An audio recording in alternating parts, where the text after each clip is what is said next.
ইন্টারে পড়ুয়া ছাত্রী মল্লিকা আপুর 24 শতাংশ জমিতে পান চাষ।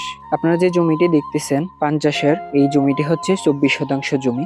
সম্পূর্ণ তার নিজের উদ্যোগে এই জমির পান চাষ করা। 24 শতাংশ জমিতে সর্বপ্রথম পান চাষ করতে তার 2 লক্ষ টাকা ইনভেস্ট করা হয়, এভরিথিং সব মিলিয়ে।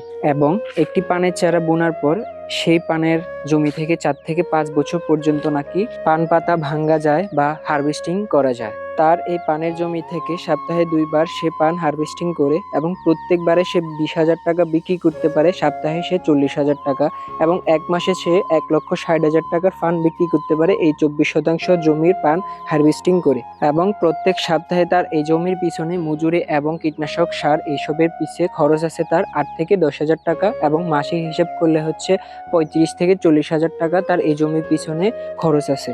সব মিলিয়ে যতটুকু বুঝতে পারলাম, তার এই 24 শতাংশ জমিতে আয় ব্যয় হিসাব করলে হচ্ছে তার প্রত্যেক মাসে খরচ আছে 35 থেকে 40,000 টাকা এবং তার বিক্রি আসে 1,60,000 টাকা।